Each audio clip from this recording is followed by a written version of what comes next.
भैया। हाँ लक्ष्मण।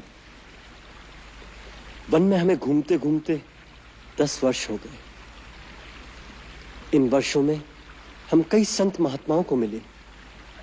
इन सबके तो नाम भी याद नहीं रहेंगे।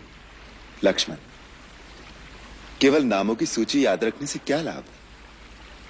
नाम तो केवल एक बाहरी पहचान के लिए होता है। उनके आंतरिक गुणों को ही याद रखना चाहिए। ये सिद्ध पुरुष जो बाहरी जगत से दूर इन दुर्गम स्थानों पर बैठे साधना कर रहे हैं, ये जो नगरों और बस्तियों में अपनी शक्ति का प्रदर्शन नहीं करते, ये बड़े दुर्लभ लोग हैं। इनके तो दर्शन मात्र से ही लाभ होता है। केवल दर्शनों से क्या लाभ होता है? सीते, जैसे धूप में केवल बैठने मात्र से ही सूर्य की गर्मी हमारे शरीर में प्रवेश करती है, उसी प्रकार उनके निकट बैठने से उनके आत्मज्ञान, उनकी शक्तियों, उनकी भावनाओं का सूक्ष्म प्रकाश हमारे सूक्ष्म शरीर में प्रवेश करता है। वो बिना कुछ कहे ही बहुत कुछ दे देते हैं। तपोवन के जिस भाग में अब हम प्रवेश कर रहे हैं, वहां एक से एक महान ऋषि होंगे। यदि उनके सत्संग का पूर्ण लाभ उठाना हो तो अपने मन और बुद्धि की खिड़कियां और द्वार खोलकर उनके चरणों में बैठ जाना चाहिए। यदि उनके पास जाकर विनम्रता से एक भिक्षुक की भांति मन की झोली फैलाकर चुपचाप बैठ जाओगे तो अपनी साधना के द्वारा प्राप्त किए हुए ज्ञान के अनमोल रत्न वो तुम्हारी झोली में अनायास ही डालते रहेंगे। लक्ष्मण, जीवन में ऐसे अवसर बड़े भाग्य से मिलते हैं, अन्यथा इन महान विभूतियों के दर्शन बड़े दुर्लभ हैं। सबसे बड़ी शक्ति मन की है, परंतु मन एक चंचल घोड़े की भांति कभी स्थिर नहीं रहता।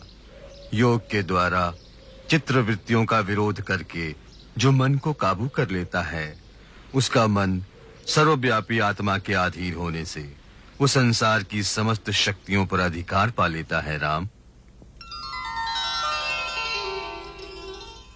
अपने कर्म की अच्छाई और बुराई को हर घड़ी हर क्षण परखते रहना चाहिए। अपने कर्म को परखने के लिए मनुष्य के पास एक ही कसौटी है। वो ये सोचे कि यदि मैं इसी समय मर जाऊं तो मेरा यह कर्म किस गिनती में आएगा।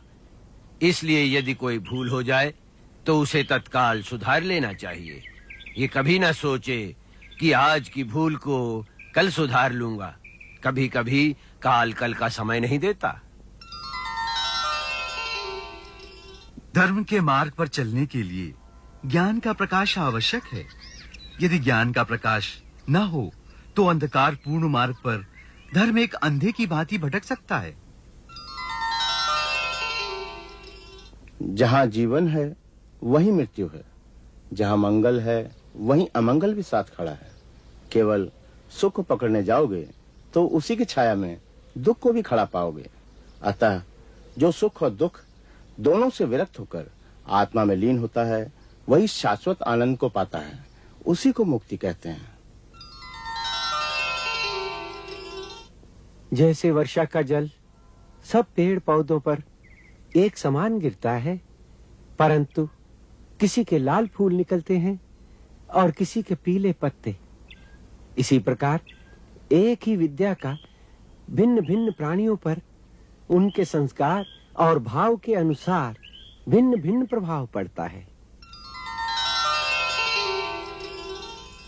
पत्थर पर लिखे अक्षर कभी नहीं मिटते, परंतु पानी पर लिखा क्षण भर भी नहीं रहता।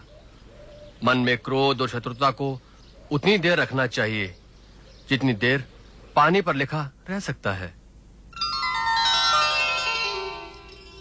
श्री राम, धन के अतिरिक्त भी तुम कुछ दे सकते हो।